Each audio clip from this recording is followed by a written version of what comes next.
বিসমিল্লাহির রহমানির রহিম। সম্মানিত শিক্ষক মণ্ডলী, আসসালামু আলাইকুম। আজকে ষষ্ঠ সপ্তম শ্রেণীর শিক্ষণকালীন মূল্যায়ন পরিশিষ্ট 2 ও পরিশিষ্ট 3 নিয়ে আলোচনা করব। শিক্ষণকালীন মূল্যায়ন।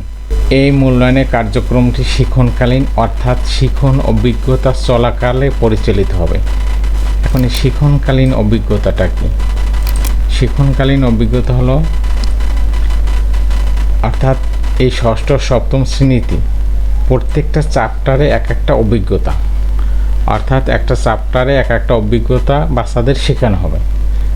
আর এই শিক্ষণকালীন অভিজ্ঞতা চলাকালে আপনি যে মূল্যায়ন করবেন এটি হলো শিক্ষণকালীন মূল্যায়ন। শিক্ষণকালীন মূল্যায়নের ক্ষেত্রে প্রতিটি শিক্ষণ অভিজ্ঞতা শেষে শিক্ষক সংশ্লিষ্ট শিক্ষণ যোগ্যতা মূল্যায়নের জন্য নির্ধারিত পারদর্শিতার সূচক পিআই, এই পারদর্শিতার সূচক নিয়ে আমি আর একটা ভিডিও দিয়েছি, ভিডিওর লিঙ্ক ডিসক্রিপশন বক্সে দিয়ে দেবো, ওটা দেখে নেবেন। তারপরে এখানেও আলোচনা করব। পরিশিষ্ট 2-এ দেখুন, ব্যবহার করে শিক্ষণকালীন মূল্যায়নের রেকর্ড সংরক্ষণ করবেন। অর্থাৎ পারদর্শিতার সূচকের ভিত্তিতে আমরা কিভাবে শিক্ষার্থীদের শিক্ষণকালীন মূল্যায়ন রেকর্ড করব তা পরিশিষ্ট 2-এ দেওয়া আছে। এরপর এই যে মূল্যায়ন করব, মূল্যায়নের মাত্রা আমরা কোন জায়গায় দেব? পরিশিষ্ট 3-এ ফাঁকা ছক আছে, এটা নিয়ে আমি আলোচনা করব। এখন আসি আমরা সামনের দিকে পরিশিষ্ট 2-এ। এখানে আমি ব্যাপক আলোচনা করব না। পরিশিষ্ট 2-এ গিয়ে এই শিক্ষণ অভিজ্ঞতা, তারপর পারদর্শিতার সূচক, পারদর্শিতার মাত্রা, তারপরে ফাঁকা ছক নিয়ে বিস্তারিত আলোচনা করব। আর এখানে আমি একটা সাবজেক্টের উপর ভিত্তি করেই আলোচনা করব। অ্যাকচুয়ালি ষষ্ঠ সপ্তম শ্রেণীর প্রত্যেকটা সাবজেক্টে এই মৌলিক বিষয়গুলো একই। পরিশিষ্ট 2, শিক্ষণ অভিজ্ঞতা ভিত্তিক মূল্যায়নের টপশিট। এখন এই টপশিটটা কি? আগে বুঝতে হবে টপশিট অর্থাৎ আমরা যে মূল্যায়ন করব এইটা আমাদেরকে এনসিটিভি সম্পূর্ণরূপে বিস্তারিত আলোচনা করছে। এই শিক্ষণ অভিজ্ঞতা, তারপরে আমরা যে মাত্রা, এটা কীভাবে মূল্যায়ন করব, কিসের ভিত্তিতে মূল্যায়ন করব, এগুলো বিস্তারিত আলোচনা করছে। আমি একটু টপশিটটা দেখাই। এলো টপশিট অর্থাৎ একটা সাবজেক্টের যতগুলো অভিজ্ঞতা আছে প্রত্যেকটার বিস্তারিত বর্ণনা আছে। যেমন এখানে আছে অভিজ্ঞতা শিরোনাম হলো সংখ্যার গল্প। এরকম ষষ্ঠ শ্রেণীর গণিতে 12টা অভিজ্ঞতা আছে, অর্থাৎ 12টা চ্যাপ্টার আছে, প্রত্যেকটা চ্যাপ্টারেই এক একটা অভিজ্ঞতা।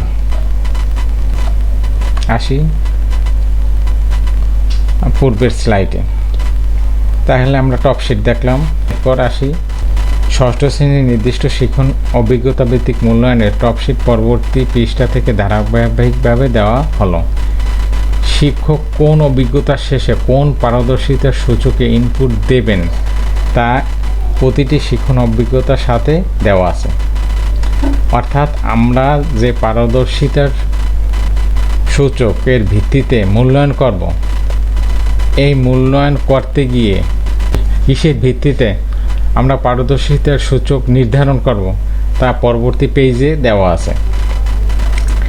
নির্দিষ্ট শিক্ষণ অভিজ্ঞতার ক্ষেত্রে শিক্ষার্থী যে পারদর্শী দেখে শিক্ষক তার অর্জিত মাত্রা নিরূপণ করবেন তার সংশ্লিষ্ট পারদর্শিতার মাত্রা নিচে দেওয়া আছে। এখন একটু খেয়াল করুন,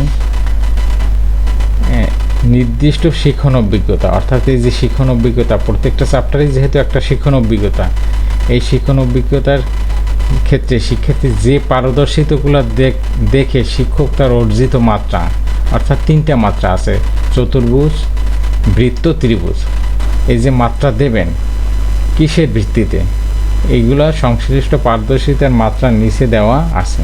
আমি একটু যদি দেখাই, এই দেখুন এই 3টে মাত্রা, একটা হলো চতুর্ভুজ, একটা বৃত্ত, একটা ত্রিভুজ। এখন আপনি যে চতুর্ভুজ দেবেন, যে পারদর্শিতা বা যে পারদর্শিতা দেখে আপনার মাত্রা নিরূপণ করা যেতে পারে, অর্থাৎ যে পারদর্শিতা দেখে আপনি মাত্রা নির্ধারণ করবেন, এইখানে তা দেওয়া আছে। আমি এগুলো নিয়ে বিস্তারিত আলোচনা করব। আবার বৃত্ত যাকে দেবেন, তার কোন পারদর্শিতা দেখে আপনি বৃত্ত নির্ধারণ করবেন এখানে দেওয়া আছে। আবার ত্রিভুজ যে দেবেন, এই ত্রিভুজ কোন পারদর্শিতার ভিত্তিতে আপনি ত্রিভুজ দেবেন তা এখানে বিস্তারিত দেওয়া আছে। এখন আসি আমরা আবার পূর্বের স্লাইডে। যে শিখন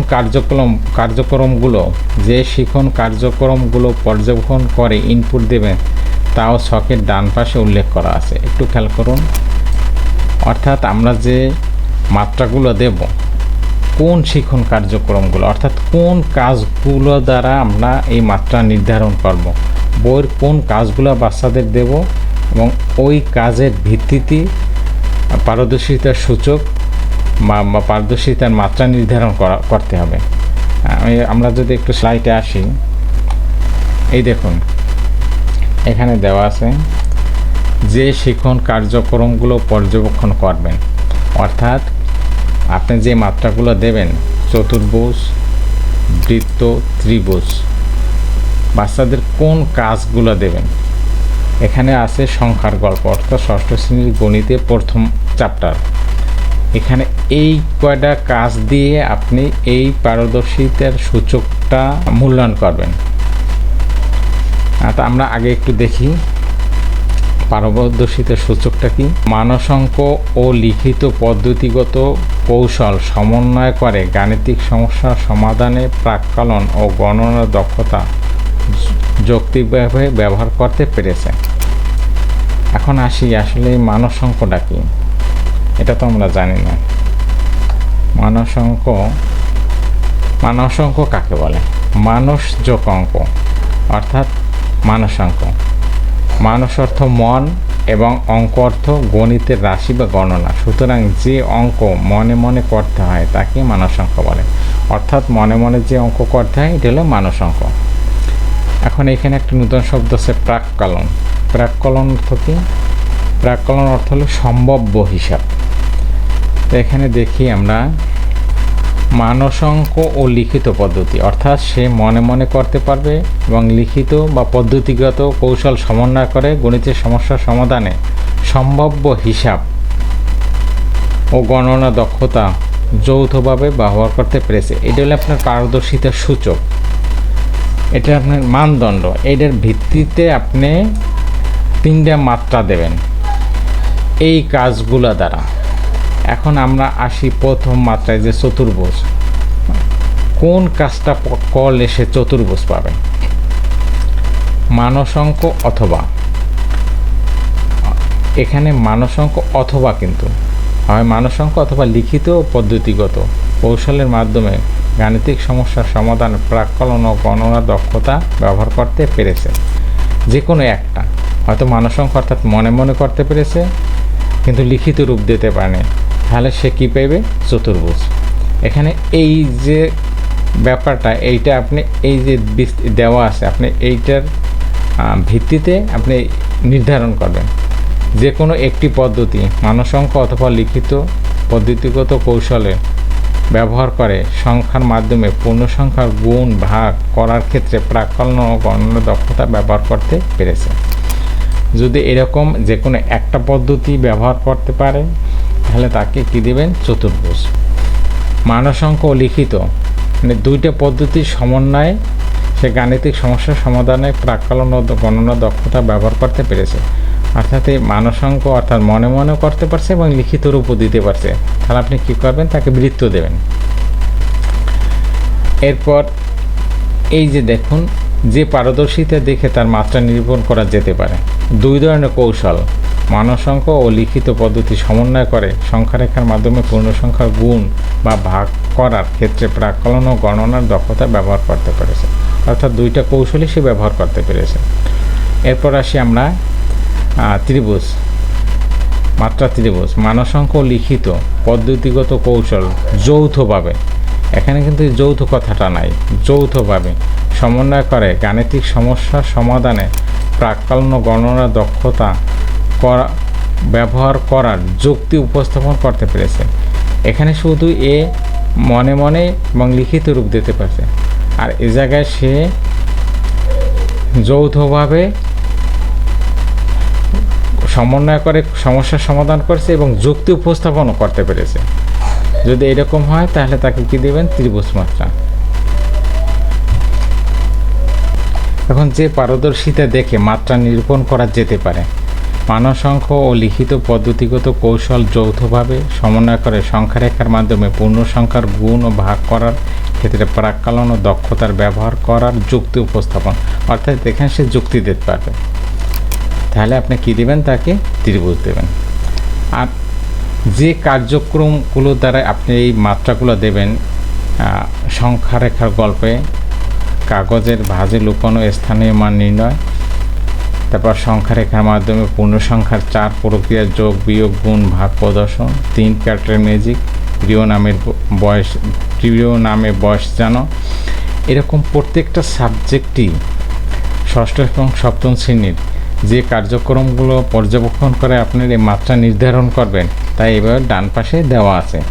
আর যে পারদর্শিতা দেখে মাত্রা নিরূপণ করবেন তা এই মাত্রার নিচে, অর্থাৎ পারদর্শিতা সূচকের মাত্রার নিচে দেওয়া আছে। আপনারা এভাবে প্রত্যেকটা পারদর্শিতার সূচক মূল্যায়ন করে মাত্রা নির্ধারণ করবেন। অর্থাৎ ষষ্ঠ শ্রেণীর গণিতে 12টা অভিজ্ঞতা আছে। এই 12টা অভিজ্ঞতার এক বা একাধিক পারদর্শিতার সূচক আছে। এই প্রত্যেকটা সূচক এর মাত্রা আপনারা এইভাবে নির্ধারণ করবেন। এই প্রত্যেকটা সূচক আলোচনা করা সম্ভব না, তাহলে ভিডিও অনেক বড় হয়ে যাবে। আর শুধু এই গণিত না, আপনি ষষ্ঠ সপ্তম শ্রেণী প্রত্যেকটা সাবজেক্টে একই নিয়ম, এবং প্রত্যেকটা এরকম টপশিট দেওয়া আছে। আপনারা যে প্রশিক্ষণ করেছেন ওই প্রশিক্ষণে PDF ফাইল দেওয়া আছে, ওখান থেকে ডাউনলোড করে প্রিন্ট করে নেবেন, তাহলে আপনাদের দিয়ে মূল্যায়ন করা একদম সহজ হবে। এরপর আসি আমরা এই মাত্রাগুলো আপনি কোথায় ইনপুট দেবেন। এখানে তো ভরাট করতে পারবেন না। ইনপুট দেওয়ার জন্য আপনাকে ওই যে পরিশিষ্ট 3 খালি ছক আছে, ওখানে আপনাকে ইনপুট দিতে হবে। আমি এটা দেখাচ্ছি। পরিশিষ্ট 3 শিখন অভিজ্ঞতা ভিত্তিক মূল্যায়নের জন্য শিক্ষার্থীর উপত্য সংগ্রহের ছকটা হলো এই ছকে আপনি কি করবেন, এখানে বিদ্যালয়ের নাম, প্রতিষ্ঠানের নাম, অভিজ্ঞতার নাম্বার, শ্রেণী, বিষয় গণিত, শিক্ষকের নাম ও স্বাক্ষর, এখানে তারিখ, শিখন অভিজ্ঞতার শিরোনাম। একটু যদি দেখাই, এখানে আসবে আপনার অভিজ্ঞতা নাম্বার 1, যেটা প্রথম, তারপর শিরোনাম, প্রথম বললে ষষ্ঠ শ্রেণীর গণিতের সংখ্যার গল্প। এরপর এখানে কি করবেন, আপনি শিক্ষার্থীর রোল, শিক্ষার্থীর নাম, এরপর আপনার যে প্রযোজ্য PA অর্থাৎ পারদর্শিতার সূচক। এখন একটা অভিজ্ঞতায় এক বা একাধিক পারদর্শিতার সূচক থাকে। এই সংখ্যারেখার গল্পে 3টা পারদর্শিতার সূচক আছে। একটা হলো 6.2.1, আর একটা হলো 6.2.1, আর 6. এখানে একটু ভুল হয়েছে, এইটা হবে 6. এটা ভুল হয়েছে, এটা 6.1, 6.1.1, আর এটা হবে 6.1.2। অর্থাৎ সংখ্যারেখার গল্পের এরকম 3টে পারদর্শিতার সূচক আছে। আপনি এই 3টে সূচকের যখন আপনি এই অধ্যায়টা অভিজ্ঞতা বাচ্চাদের শেখাবেন, তখন ওই যে কার্যক্রমের ভিত্তিতে এই মাত্রাগুলো পূরণ করবেন, অর্থাৎ ভরাট করবেন। এই ভিডিও দ্বারা আপনাদের যদি সামান্যতম উপকার হয়ে থাকে, তবে সাবস্ক্রাইব মাই চ্যানেল। মূল্যায়ন নির্দেশকের উপর নিয়মিত ভিডিও দেওয়া হয়, আশা করি সকলে দেখবেন।